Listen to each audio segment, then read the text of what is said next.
Most people think they're lazy. They look at their unfinished work, their half-kept promises, their long list of intentions that never turn into action, and they assume something is wrong with them. A lack of discipline, a lack of willpower, a lack of motivation. But that explanation is convenient and wrong, because laziness is rare. What's common is overstimulation. You're not avoiding effort because you're weak. You're avoiding effort because your nervous system is tired. All day, every day, your brain is fed more input than it was designed to handle. Notifications, messages, videos, news, opinions, endless scrolling. None of it feels heavy in the moment, but together it adds up. Your attention never fully rests. Your mind never fully closes a loop. And when the time comes to focus, your brain doesn't resist because it doesn't care. It resists because it's overloaded. This is why rest doesn't feel restorative anymore. You sit down to relax and you reach for your phone. You open an app without thinking. You scroll without intention. And afterward, you feel more tired than before. That's not rest, that's stimulation. True rest reduces input. Most modern rest increases it. So when people tell you to just try harder, they're missing the real problem. Effort requires clarity. Clarity requires space, and overstimulation destroys both. Your brain has learned to expect constant novelty, quick rewards, fast feedback. So slow work feels painful, quiet moments feel uncomfortable, boredom feels threatening.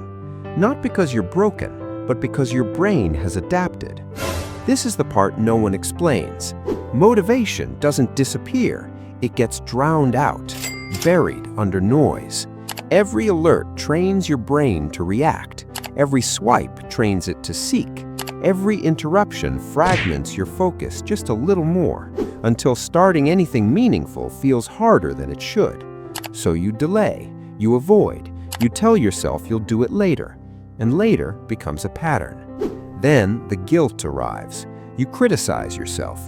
You label yourself as lazy, undisciplined, inconsistent. But shame doesn't fix overstimulation. It makes it worse, because now your mind is tired and heavy.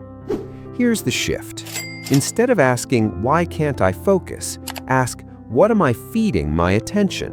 Because attention is not infinite. It's a resource, and like any resource, it can be depleted or protected. The solution is not intensity, it's reduction. Not more pressure, less noise. Start small. Pick one part of your day where stimulation stops. No phone, no background noise, no input, just stillness. At first, it will feel wrong. Your brain will look for something to grab. It will tell you this is boring, that you're wasting time. That reaction is withdrawal, not laziness. Stay anyway, because in that quiet, your attention begins to recover. Then, when you work in shorter windows, single task, clear beginning, clear end, not multitasking, not switching, not grazing between tabs. Focus doesn't return all at once. It comes back in pieces, and each piece makes the next one easier. You don't need a perfect routine.